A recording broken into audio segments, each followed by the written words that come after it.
ഞങ്ങൾക്കൊന്നും അന്തി ആയാലേ ഉറക്കം വരുന്നില്ല. ഈ ഒരു അലാക്കുകാരൻ വാതിലൊക്കെ തുറന്നിട്ടിരിക്കണു. ബെല്ലടിച്ചു നോക്കിയ ഇതന്നെയല്ലേ വീട്? ആരാ എന്താ എല്ലാരും കൂടെ ഇവരക്കാരുമില്ലേ ഇവിടെ പരിസരത്തിലല്ലേ? എന്തേ ഓള് ഹോസ്പിറ്റലിൽ പോയത്? അതെ, ഞങ്ങൾ കൊറേ ദിവസമായി നിങ്ങളെ പെണ്ണുങ്ങളെ നിങ്ങളെ വിളിക്കണം, ഒരു വിവരമില്ല. എന്താ വിളിച്ചിട്ട് പോണിക്കത്ത്? 3 അടവ് തെറ്റി. ഞങ്ങളെല്ലാരും പയ്യെ കുടുങ്ങിക്കാണ്. 5 അടവ് തെറ്റിക്കണ് ഞങ്ങളെല്ലാരും. സാറേ അതെ അതെ അതെ, മൊത്തം 5 അടവുണ്ട്. അപ്പൊ നിങ്ങളെ കറക്റ്റ് ആയിട്ട് കൊണ്ടുപോകാന്ന് വെച്ചാലല്ലേ നമുക്ക് ഇനി ഈ ബിസിനസ് ആയിട്ട് മുന്നോട്ട് പോകാൻ പറ്റുള്ളൂ. അപ്പൊ നിങ്ങളാ തന്നെ 5 അടവ് ബാക്കിയാണ്. അപ്പൊ ഇവര് ഒക്കെ ബലത്തിലാണ് നിങ്ങൾക്ക് ഒരു ലോൺ വരുന്നത്. ഇപ്പൊ അടുത്തൊരാൾക്ക് ലോൺ കൊടുക്കണമെന്ന് വെച്ചാൽ നിങ്ങൾ ഇത് ക്ലിയർ ആകണം.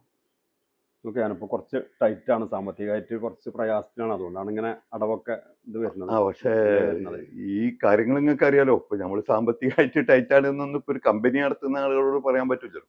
അല്ല, സാമ്പത്തിക പരാധീനത കൊണ്ടാണല്ലോ ഇപ്പൊ ലോണൊക്കെ എടുക്കുന്നത് തന്നെ.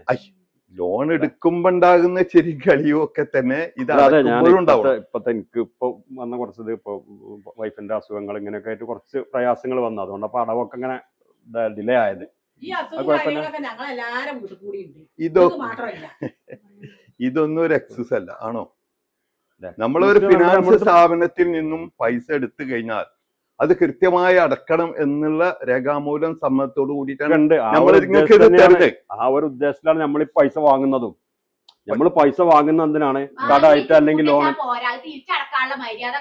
ആ മര്യാദ കാണിച്ചു തന്നെയാണ്. പൈസ ഉണ്ടെങ്കിൽ ഇതൊക്കെ ചെയ്യണുണ്ട്. നിങ്ങളെ ഈ ഒരു നക്കാപ്പിച്ച ഉറക്കേണ്ടത് മാത്രമൊന്നല്ല, ഇതൊന്നല്ല ഇവിടെ ഇതാക്കണേ. ഇവിടെ ആണുങ്ങൾക്ക് പല ഇടപാടുകളുണ്ട്, പല കാര്യങ്ങളും ഇതൊക്കെ ചെയ്യണുണ്ട്. ഞങ്ങൾ പുറത്തിറങ്ങി നടക്കണ മനുഷ്യന്മാരാണ്. അല്ല സുഹൃത്തെ, നിങ്ങളെ ഞാൻ ഒരു കാര്യം, നിങ്ങൾ ആണുങ്ങൾ വർത്താനം പറയണെങ്കിൽ പറയും. പിന്നെ ഇവരുടെ ബലത്തിലാണ് നിങ്ങൾക്ക് ലോൺ തരുന്നത്. എനിക്ക് ലോൺ എന്റെ ഭാര്യ ഇവിടെ വീട്ടിലില്ല, അതല്ലേ പറഞ്ഞേ? പിന്നെ വിളിക്ക്, എവിടേക്കാ പോയിരിക്കണ വിളിച്ചു വരുത്തി. 5 അടവാണ് തെറ്റിയിട്ടുള്ളത്. ഈ 5 അടവ് നിങ്ങൾക്ക് ഇത് തരൂല, നിങ്ങൾ ഇങ്ങോട്ട് വരണ്ടെന്നല്ല പറഞ്ഞത്. ഇപ്പൊ പൈസ അല്ല. അങ്ങനത്തെ വർത്താനം ഈ ഫിനാൻസ് കമ്പനിയോട് പറയാൻ പറ്റൂല. പിന്നെ പൈസ നിങ്ങൾ ഇത് എടുക്കുന്നതിന് മുൻപേ നിങ്ങളെ ഭാര്യ ഞങ്ങൾക്ക് എന്തൊക്കെ രേഖാമൂലം ഒപ്പിട്ട് തരുന്നുണ്ട് നിങ്ങൾക്ക് അറിയോ? എന്തൊക്കെ ഒപ്പിട്ടെന്നാലും അതിന്റെ 2,500 വേറെ അവരെ നോമിനി ആയിട്ട് നിങ്ങൾ ഒപ്പിടുമ്പോ നിങ്ങൾക്ക് അറിയുന്നത് എന്താ? അവിടെ എന്താ ബലം? നിങ്ങളെന്താ ഗരാവ് പേരക്കാരും കണ്ടോ? ഇത് നിങ്ങളെ വീട്ടിന്റെ പൈസ വന്ന് നിങ്ങൾ അടവടച്ചില്ലെങ്കിൽ ഈ വീട്ടിൽ വന്നുകൊണ്ട് ഇവിടെ ആക്രമിക്കാൻ അവകാശം. ഇതിന്റെ പേരിലുള്ള വീടാ, ഇന്റെ പേരിലുള്ള വീടാ. ഇവിടേക്ക് ആക്രമിച്ച് കയറി അതിനെതിരെ നിയമ നടപടി സ്വീകരിക്കാൻ എനിക്കറിയാം. അതിനുള്ള പ്രൊട്ടക്ഷൻ കിട്ടും. ഇന്റെ ബൗണ്ടറിക്കോ ആക്രമിച്ച ഒരാൾ കയറിയാണ് അതിനെതിരെ ഇയാളെല്ലാം പറഞ്ഞു പാണങ്ങളെ സംസാരിക്കണമെന്ന്. അപ്പൊ പറയുന്നത് കേൾക്ക്. ഇവരുടെ ബലത്തില് നിങ്ങൾ ഇങ്ങോട്ട് കോമലോട് മത്തി പോത്തമാര് എല്ലാവരും ഈ അനാവശ്യ വർത്താനങ്ങൾ എന്താ അനാവശ്യ? എന്റെ ഭാര്യയല്ല അക്രമം കാണിക്കേ. ഈ 4 കൊച്ചു പട്ടികളെ വലത്തിലോ നീ വന്നിട്ടേ എന്റെ വീട്ടിൽ വന്ന് എന്റെ വീട്ടിൽ വന്നാൽ വീടാണ് ഞാൻ പറയുന്ന. ശരി, ഞാൻ കാര്യത്തെ വാങ്ങിയ പറയാം. എല്ലാവരും ഇഷ്ടം ഇറങ്ങി പോയിക്കോളി. നിങ്ങളെ എന്താണ് മനസ്സിലാക്കിയത്? അപ്പൊ ഒന്നോർത്തോ, ഇനി ഞങ്ങളെല്ലാം ഇതുമായിട്ട് എന്റെ അടുത്തേക്ക് വരും. നിങ്ങൾ ആര് വന്നിട്ടും കാര്യമല്ല, ആര് വന്നാലും ഞാൻ പറഞ്ഞില്ലേ, നിങ്ങളിത് കുറെ കാലം കാണി ഈ പരിപാടി നാട്ടിൽ മൊത്തം എത്ര ആൾക്കാർ ഇതിന്റെ പേരിൽ കുടുങ്ങിക്കൊണ്ട് ആത്മഹത്യ ചെയ്തു ഇല്ലേ? ആണുങ്ങളും പെണ്ണുങ്ങളായിട്ട് എത്ര ആൾക്കാർ ആത്മഹത്യ ചെയ്തു? സ്വന്തം ജീവിത കളഞ്ഞത്, ജീവനാ കളഞ്ഞത് ഇല്ലേ? അതെ, ഇതൊക്കെ നിങ്ങളെ ചൂഷണം കൊണ്ടാണ്. നിങ്ങളെ ചൂഷണം കൊണ്ട് നിർത്ത്. ഈ പൈ പറഞ്ഞൊക്കെ ഞങ്ങൾ കേട്ട് 1 or 2 ആത്മഹത്യ ചെയ്ത കഥകളും മാത്രമേ നിങ്ങളെ പോലുള്ളവർക്ക് പറയാനുള്ളൂ. ഞങ്ങളുടെ കയ്യിൽ നിന്ന് കോടിക്കണക്കിന് രൂപ ഫിനാൻസ് ആയിട്ട് എടുത്തിട്ട് ഓരോ സംരംഭങ്ങളിൽ തുടങ്ങി ആ ലെവലായ സംരംഭകരെ കാണിച്ചരവായോ? നിങ്ങളതന്നെ പറയുള്ളൂ. ഞങ്ങൾക്ക് സാധാരണക്കാരന് ജീവൻ കളഞ്ഞത് ഞങ്ങൾക്ക് പറയാല്ലേ. ഒരു 2-3 ആൾക്കാർ പൈസക്കാരായതല്ല, അതല്ല മിസ്യൂസിങ്. നിങ്ങളെ ചൂഷണം കൊണ്ട് പൊറുതി മുട്ടിയിട്ട് അതെ. ഇങ്ങനൊരു കാര്യം പറഞ്ഞാൽ ഇവിടുന്ന് ഒരു ഉറുപ്പ്യ കിട്ടുന്നില്ല. ഇങ്ങോട്ട് വരണം, നിങ്ങളെ ഏത് വലിയ തമ്പുരാൻ സാറിനെയും കൊടുന്നോളി. എന്നിട്ട് ഇങ്ങക്ക് ഇവിടെ ഇങ്ങനെ ഓരോരുത്തർ ചെറിയ ചെക്കന്മാർക്ക് ഓന് വരുമ്പോ കസാലിട്ട് കൊടുക്കുക, ഓർക്ക് മറ്റേ ടാങ്ക് വിളിച്ച മറ്റേതെന്ന് വിളിച്ചോണ്ട് ഓനെ സുഖിപ്പിച്ച എന്നാലേ പൈസ കിട്ടുള്ളൂ.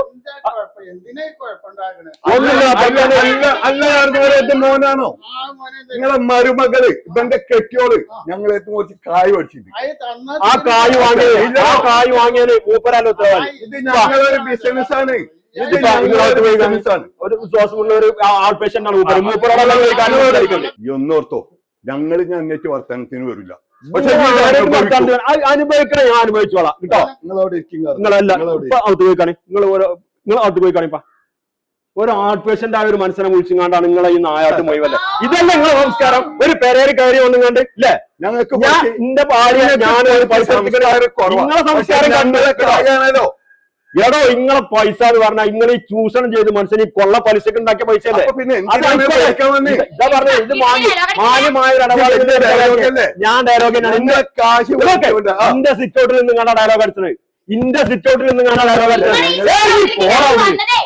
നാലും നാലാളികളെയും കൂട്ടിക്കൊണ്ട് വന്നാൽ ഞാൻ പേടിച്ചു നൽകിയത് ഈ 4 നൊച്ചക്കാള്. അപ്പേ അല്ല നൊച്ചക്കാം, അന്റെ 50 വലിയ നൊച്ചക്കാം.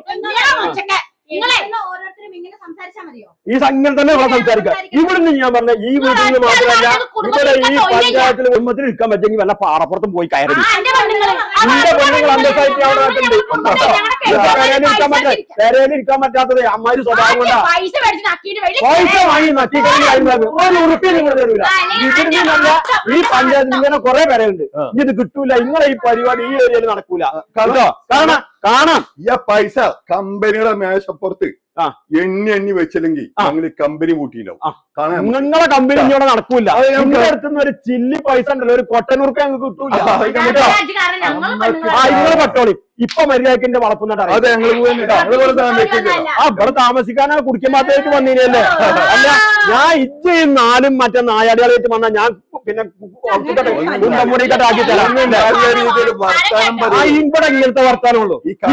ആൾക്കാരോട് എന്റെ കമ്പനി എന്തോരും മറ്റേ കമ്പനിയാ, ആ കമ്പനിയോട് ഈ രീതിയിലുള്ള സംസാരം ഇവിടെ ഉള്ളൂ കേട്ടോ. അത് കാണുമ്പോൾ അതിന് കസാലിട്ടെന്നുകൊണ്ട് സാറേ ആൾക്കാരില്ല, അങ്ങനത്തെ അവിടെ അറിയും. ഞാൻ കുറെ അറിയാം, ഞാൻ അറിഞ്ഞാത്തൊന്നും ഇജ്ജ് ലോകം അറിഞ്ഞിട്ടില്ല കേട്ടോ. ഇജ്ജ് ഇപ്പൊ ഈ കോമ്പനേറ്റ് പോയിക്കാ, ഞങ്ങൾ അറിയും പോയിക്കോട്ടോ. ഞാൻ അറിഞ്ഞോളാം കേട്ടോ കേട്ടോ. ഓരോന്ന് നച്ചിലാക്കാൻ ചേട്ടൻ നായ്ക്കള്. നിങ്ങളെ ഈ പലിശയും ചൂഷണമായിട്ട് നാട്ടുകാരെ സാധാരണക്കാരനെ ഇടങ്ങാറാക്കുന്ന പരിപാടി ഇങ്ങോട്ട് നടക്കും.